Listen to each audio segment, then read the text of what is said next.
নমস্কার, আমি আদিত্য ঘোষ। আপনাদের সকলকে আমাদের ইউটিউব চ্যানেলে স্বাগত।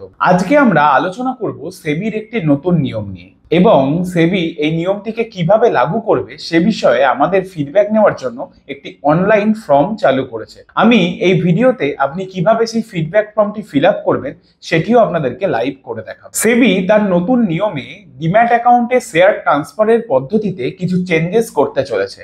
তো চলুন আগে দেখে নেওয়া যাক এই মুহূর্তে এটা কিভাবে কাজ করে। আপনি যদি এখন কোনো শেয়ার বাই করেন, সেক্ষেত্রে যে শেয়ারটি বিক্রি করেছে তার থেকে ডিপোজিটারির মাধ্যমে শেয়ারটি ক্লিয়ারিং কর্পোরেশনের কাছে আসে এবং ক্লিয়ারিং কর্পোরেশন সেই শেয়ারটিকে আপনার ব্রোকারের একটি পুল অ্যাকাউন্টে ট্রান্সফার করে। এটি ব্রোকারের নিজস্ব পুল অ্যাকাউন্ট, যেটা ব্রোকার ডিপোজিটারি, স্টক এক্সচেঞ্জ এবং ক্লিয়ারিং কর্পোরেশনের সাথে লিংক করে রেখেছে এবং এই অ্যাকাউন্ট ব্যবহার করেই ব্রোকার তার সমস্ত কাস্টমারদের শেয়ার বা সিকিউরিটিস প্রথমে এই অ্যাকাউন্টে নিয়ে তারপর তার কাস্টমারদের ডিম্যাট অ্যাকাউন্টে ট্রান্সফার করে। অর্থাৎ ব্রোকারের এই পুল অ্যাকাউন্ট থেকেই আপনার অ্যাকাউন্টে অবশেষে শেয়ারটি আসে। এখন প্রশ্নটা হলো, এই পদ্ধতিতে সমস্যাটা কোথায় আর কেনই বা সেবি এটাকে চেঞ্জ করতে চলেছে? সমস্যাটা হলো এই ব্রোকারের পুল অ্যাকাউন্ট। 2019 সালের ডিসেম্বর মাসে কার্ভি অনলাইন নামে একটি ব্রোকারের স্ক্যাম বাইরে এসেছিল, যেখানে তারা তাদের এই পুল অ্যাকাউন্টে থাকা শেয়ার বা সিকিউরিটিজ গুলিকে বন্ধক বা কোলাটেরাল হিসাবে রেখে বিভিন্ন ব্যাংক থেকে লোন নিয়েছিল এবং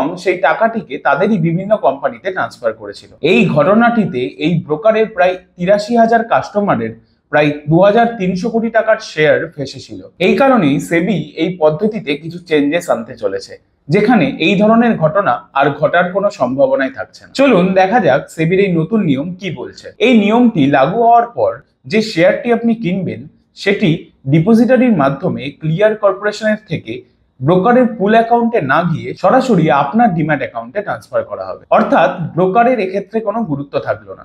ডিপোজিটারি থেকে শেয়ারটি যাবে ক্লিয়ারিং কর্পোরেশনের কাছে এবং সেখান থেকে সরাসরি আপনার ডিম্যাট অ্যাকাউন্ট। এর ফলে দুটো সুবিধা হবে। প্রথমত, মাঝে কোনো প্রাইভেট পার্টি না থাকায় রিটেল ইনভেস্টরদের সুরক্ষা বেড়ে যাবে। দ্বিতীয়ত, যেহেতু পদ্ধতিতে একটি ধাপ কমে যাবে, এর ফলে অপারেশনাল এফিসিয়েন্সি বৃদ্ধি পাবে এবং সময়ও কম লাগবে। এই ফ্যাসিলিটিটি 2001 সাল থেকে অপশনাল বেসিসে রয়েছে, তবে সেবি এই মুহূর্তে এটাকে ম্যান্ডেটরি করতে চায়। সেবি ইতিমধ্যে জানিয়েছে যে তারা স্টক এক্সচেঞ্জ, ক্লিয়ারিং কর্পোরেশন এবং ডিপোজিটারিগুলির সাথে বিস্তৃত আলোচনা করেছে এবং এই পদ্ধতিটি সম্পূর্ণরূপে চালু করতে এদের সকলকেই কিছু টেকনিক্যাল বা প্রযুক্তিগত চেঞ্জেস করতে হবে। 30শে মে পর্যন্ত এ বিষয়ে আমাদের থেকে ফিডব্যাক নেওয়ার জন্য সেবি একটি অনলাইন ফর্ম লঞ্চ করেছে, যেখানে আপনিও আপনার মতামত জানাতে পারবেন। এই ফর্মটির লিংক আমাদের ভিডিওর ফার্স্ট কমেন্টে দেওয়া থাকবে এবং চলুন আমিও আপনাদের সামনে এই ফর্মটি ফিল আপ করে দেখাবো, আপনারাও কিভাবে এটাকে ফিল করবেন। ভিডিওর ফার্স্ট কমেন্টে দেওয়া লিংকটি ওপেন করলে আপনাদের সামনে এরকম একটা উইন্ডো খুলে যাবে। প্রথমে কিছু ইনস্ট্রাকশন দেওয়া রয়েছে, আপনারা চাইলে পড়ে দেখতে পারেন। আর এই ফর্মটিতে আপনাকে যেগুলো যেগুলো ম্যান্ডেটরি ফিল করতে হবে, প্রথমে আপনাদের এখানে নাম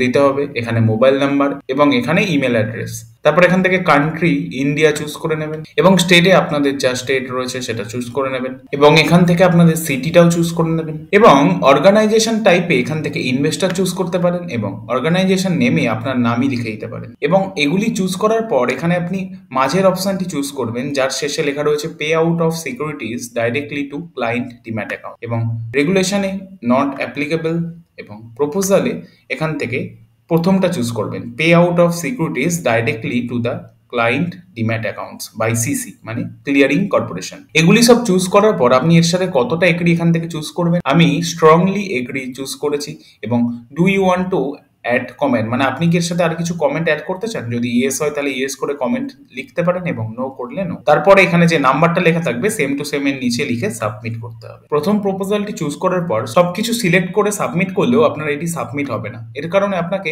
প্রপোজাল 2 যেটা এটাতেও স্কিপ দিস প্রপোজাল করে তারপরে সাবমিট করতে হবে এবং আপনার কমেন্টটি সাকসেসফুলি সাবমিট হলে এখানে আপনাকে দেখাবে thank you for submitting your comment, অর্থাৎ এটা সাকসেসফুলি সেবির কাছে পৌঁছে গেছে।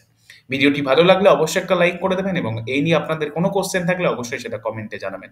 আজকের মতো এখানেই শেষ করছি, ধন্যবাদ।